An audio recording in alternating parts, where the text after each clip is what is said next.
अस्सलाम वालेकुम सर, मेरा नाम रावल राम है और मैं आपसे सवाल करना चाहता हूँ कि हमारा मज़हब गलत नहीं है, उसमें गलतियाँ हम लोग करते हैं। जना हराम है हमारे मज़हब में, शराब नोशी हराम है, जना हराम है, मतलब कि जैसे भी गलत काम सारे गलत उसमें भी लिखे हुए हैं और यही इस्लाम में भी हैं। ये दोनों जो है ना मतलब कि कॉमन है इनमें, तो अच्छी बातें दोनों तरफ हैं और सिर्फ इस बुनियाद पर हमें दोज़ख में डाल दिया जाएगा कि हम सिर्फ कलमा नहीं पढ़ते, अदरवाइज़ हम लोगों में भी वही चीज़ें हैं, सिर्फ इबादत का तरीका और है।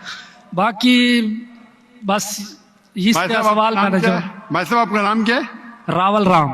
रावल राम जी जी रावल राम ने एक अच्छा सवाल पूछा जी। उसने कहा कि उनकी मजहब किताब में भी जिना हराम है, बिल्कुल सही फरमाते। उनके मजहब में लिखा हुआ है कि शराब हराम है, बिल्कुल सही फरमाते। आपने अगर मेरी तकरीर सुने हिंदुइज्म और इस्लाम में यकसानियत, आपने सुने वो तकरीर को? जी जी। अच्छा, वो तकरीर में लिखा है हिंदू मजहब में दो किस्म के किताबें हैं, एक श्रुति और एक स्मृति। श्रुति मतलब वो किताब जो भगवान की तरफ से आती है, भगवान की तरफ से। स्मृति वो किताब जो इंसानों ने लिखी है। श्रुति में आता है वेद एंड उपनिषद, स्मृति में आता है महाभारत, रामायण, भगवत गीता, मनुस्मृति एक्सेट्रा। आप अगर पढ़ेंगे आपके छंदोग्य उपनिषद जो श्रुति है, छंदोग्य उपनिषद चैप्टर नंबर 6 सेक्शन नंबर 2 श्लोक नंबर 1, नाकस्य कसिज, भगवान एक ही है, दूसरा नहीं है। बिल्कुल सही। भगवान एक है, दूसरा नहीं है। बिल्कुल। आपके किताब में लिखा है श्वेताश्वेतर उपनिषद चैप्टर नंबर 6 श्लोक नंबर 9, नाकस्य कसिज जनिता न पतिपा, नाकस्य कसिज जनिता न चतिपा, मतलब उस भगवान के कोई वालिदैन नहीं है, ना माँ है ना बाप है ना बच्चे है। सही।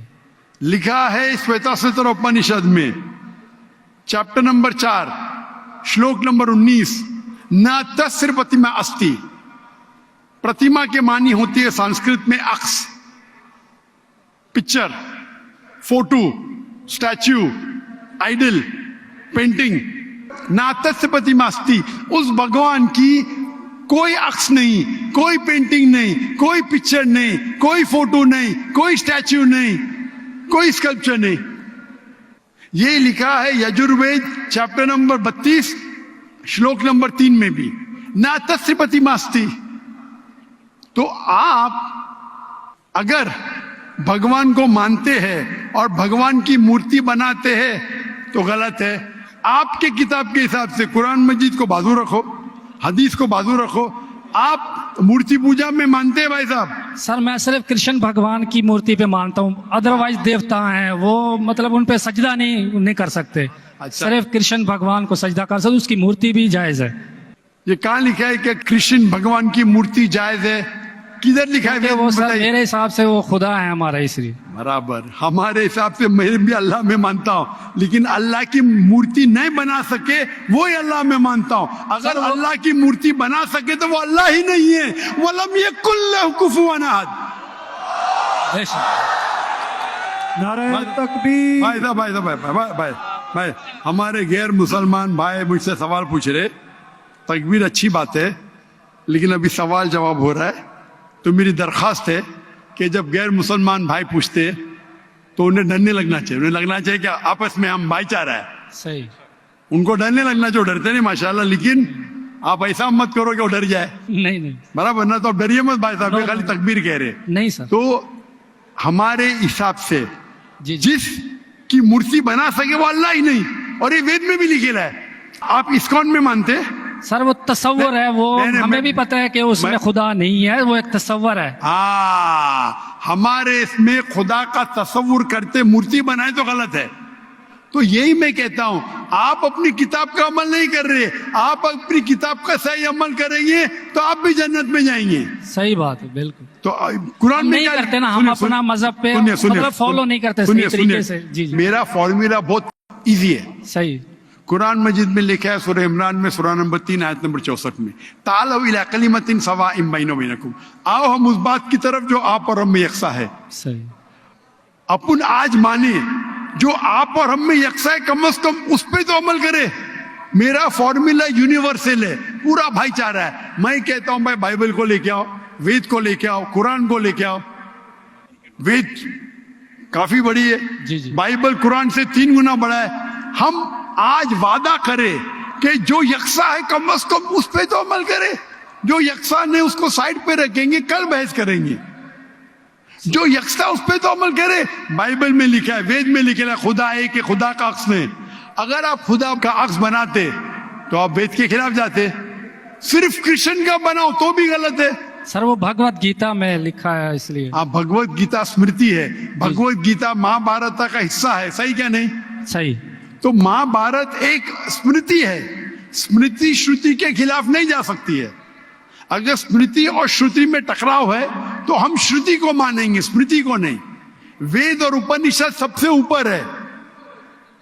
सही। तो आपका एक पीएचडी टीचर है, वो कुछ कहता है, और एक बैचलर है। आप पीएचडी वाले उस्ताद को मानेंगे या जो बैचलर की डिग्री वाले उस्ताद को मानेंगे?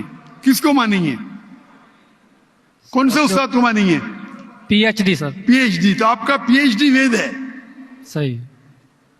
तो अगर आप मूर्ति पूजा छोड़ देंगे और आपके किताब में लिखा हुआ है, आपके किताब में लिखा है कि आखिरी पैगंबर आने वाले हैं, और आप वेद पढ़ेंगे और पुराना पढ़ेंगे, उसके अंदर कई जगह पे लिखा है कि आखिरी पैगंबर मोहम्मद सल्लल्लाहु अलैहि वसल्लम है। आप अगर कल की पुराना पढ़ेंगे, भविष्य पुराना भी है, कल की पुराना है, और आप मेरी तकरीर सुनेंगे, एक तकरीर है मेरी मोहम्मद सल्लल्लाहु अलैहि वसल्लम का जिक्र हिंदू मजहबी किताबों में। वक्त की किल्लत होने की वजह से सिर्फ मैं छोटी पॉइंट कहूंगा। सही। आप अगर कल की पुराना पढ़ेंगे, चैप्टर नंबर 2 श्लोक नंबर 5, 7, 11, 15, 17, उसमें लिखा है क्या?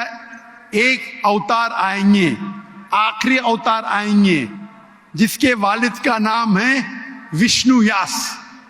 विष्णु मतलब भगवान, जी जी। यास मतलब उसका बंदा, उसका सर्वेंट। अरबी में तर्जुमा करेंगे तो अब्दुल्ला होता है।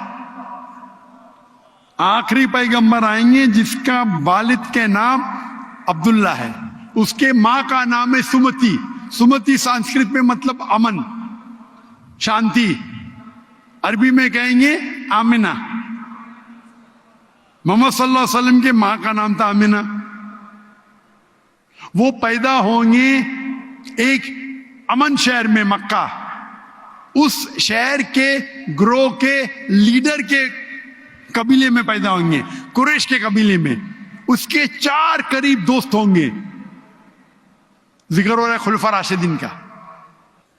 और मोहम्मद सल्लल्लाहु अलैहि वसल्लम का जिक्र तो बहुत लंबा है, 2 घंटे की तकरीर दे सकता हूं मैं। सही। तो अगर आप अपनी किताब में मानते, आपको मानना पड़ेगा कि आखिरी पैगंबर मोहम्मद सल्लल्लाहु अलैहि वसल्लम है।